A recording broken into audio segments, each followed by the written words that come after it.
For this video, I want to share how to get the most out of a trip to Salta, Argentina. This is part one of a two-part series on how to best explore the northwestern corner of Argentina.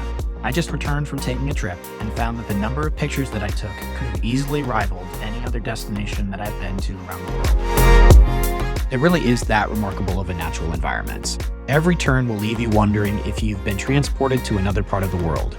During this trip, you'll have an opportunity to take in expansive views of formations that are similar to that of the American Southwest, taste at and tour some of the highest elevation wineries in the world, and drive mountains like you're in Switzerland. So what makes this all possible? The unique geological features of the Andes Mountains and the microclimates that it creates. While driving into the mountains, you'll find yourself ascending above the clouds. For this trip, the highest elevation is 3,348 meters, or nearly 11,000 feet. I'll intentionally suggest a route that allows for a more gradual exposure to the elevation gains over time. That way you can mitigate some of the risks of altitude sickness. Here's a quick overview of the highlights. You'll have endless hiking opportunities on the way between Salta and Cafayate. Upon arrival in Cafayate, you'll find a great town surrounded by wineries. Rather than directly returning to Salta, travel through Angastaco for arguably one of the most scenic stretches of Ruta 40.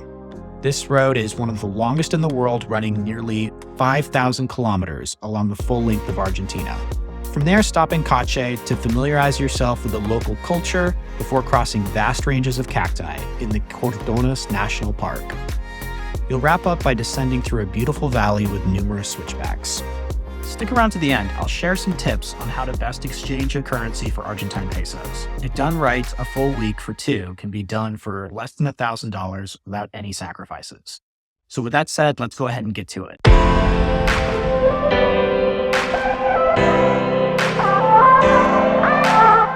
For this trip, you'll likely fly in and out of Salta. This is the capital of the state and shares its name.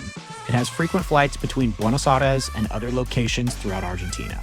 This trip will require that you rent a car. It's a road trip intensive itinerary, but well worth it. A few things to note. Many of the roads that you're going to be traveling on are unpaved. Fortunately, many are well maintained and under favorable weather conditions shouldn't be an issue with an economy class car. You should also anticipate the amount of time that it takes to travel even short distances on some of these unpaved roads. Another thing to do when picking up your rental car is to make sure that you have a spare tire in the back. Upon arrival, I recommend driving directly to Cafayate. This is a 3.5-hour drive. Once you're within 45 minutes of Cafayate, the topography drastically transforms. If it isn't dark, you won't be able to help yourself but to stop and take pictures. Regardless, I suggest planning to retrace your steps the following day to make sure that you don't miss anything.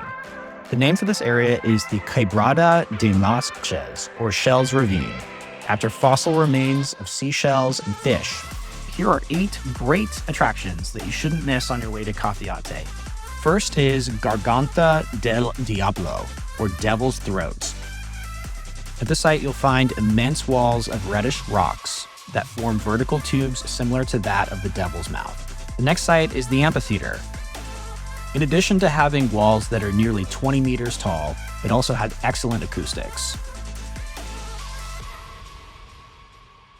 Further down the road, you'll find Tres Cruces. This isn't hard to miss. You'll find 3 crosses on the side of the road that marks the entrance to a quick trail that has an overlook of the valley. The next stop should be La Yesera. This is a trail that will take you to the strata. These are colored veins in the rock formations that are clear layers that have been deposited in different geological periods. This is an easy trail to hike, and it also offers some expansive views. Next, you'll find El Obelisco. It's approximately 26 meters tall and dates back about 20 million years. Right across the way, you'll find Los Castillos, or the castles. These are imposing reddish formations carved into the rock by wind erosion. It serves as a great backdrop as you're taking pictures of the Rio Las Conchas. Another area that shouldn't be missed is the Los Colorados. Here you'll find reddish stone walls that are arranged along an abrupt gallery of rocks with a hidden cave.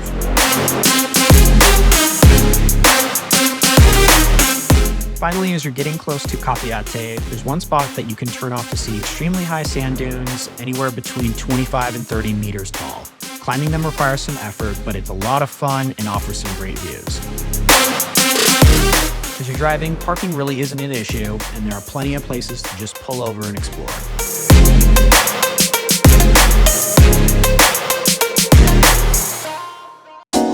While in Cafayate, make sure to take some time to tour some of the local wineries. The high elevation allows for unique and arguably some of Argentina's finest wines.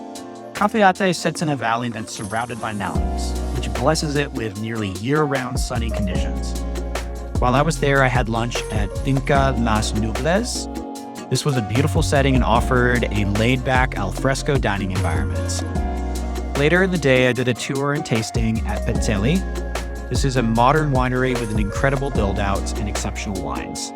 I sampled the Torrontés variety, which thrives in the distinct conditions found in Cafayate. The region also produces some exceptional reds. I elected to stay in the city, 1 block from the central square. The city offers no shortage of great restaurants, many of which feature patios. I can only imagine this destination growing in popularity. I only had 2 nights in Cafayate, but could have easily stayed for another day. There are a number of options to stay at in town, ranging from modest to well-appointed. For a more premium experience, check the surrounding wineries for what accommodations they have to offer. If you have extra time, consider driving an hour south to tour the Quemales ruins. This is Argentina's largest archaeological site and dates back to 850 AD. The drive to Cachi is no joke, but doable. I planned for 5 hours to get between Cafayate and Cachi. I would suggest starting early to make plans to do a later lunch in Cachi. You'll drive through the Angastaco National Monument, which offers an inspiring landscape. While I didn't end up doing much in the way of hiking, the drive alone was an experience. I had a sense that it reminded me a lot of a cross between Bryce and Zion in Utah. Along the way, make sure to stop and take as many pictures as you can. The views are awesome. While you'll occasionally encounter other people, you'll often find the views all to yourself. While in Cachi, take some time to explore the town. Also, don't forget to be on the lookout for llamas. It offers a number of restaurant options and artisans near the central square. You'll also have an opportunity to tour the archaeological museum. While I decided to take on the remaining 3-hour drive to Salta, staying over at Cachi can be a great option to break up the driving. The drive to Salta will take you through the Los Cardones National Park, just to the east of Cachi. I don't think I've ever seen such expansive landscapes that felt like they were forests of cacti. If you're lucky, you may even spot an Andean condor.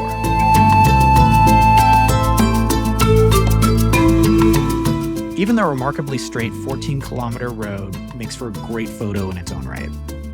The same can also be said for the switchbacks that await you after the Millstone Lookout, named for the millstone that was left there when a cart broke down. Here you'll find the highest elevation of the trip.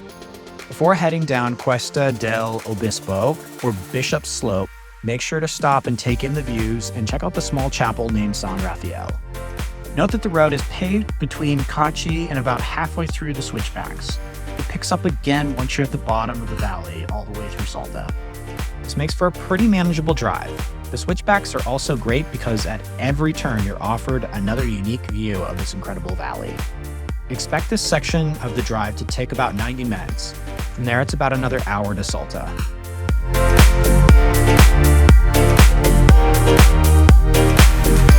I stayed in downtown Salta for the night. If you happen to enjoy a nice steak, there's a number of great restaurant options in town. I had some tasty cuts paired with excellent wine. If you have extra time in the city, consider taking the gondola up to San Bernardo's Hill or visiting Quebrada de San Lorenzo on the west side.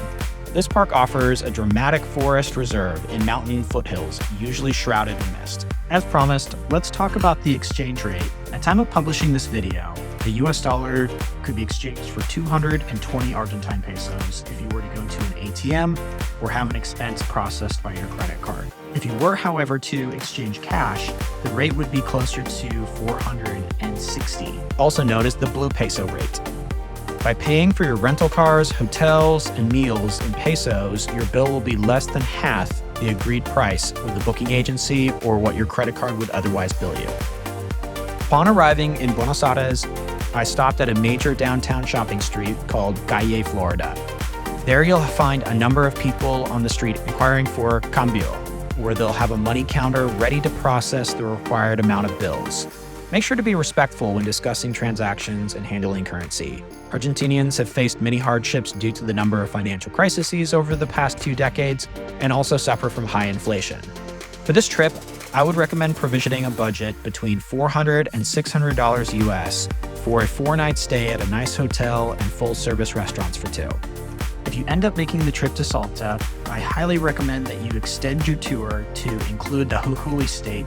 This is just north of the city and offers experiences that might leave you questioning whether you're seeing the Rainbow Mountain in Peru or the great Bolivian salt flats. Rest assured you're not. To see more on that, make sure to check out my next upcoming video.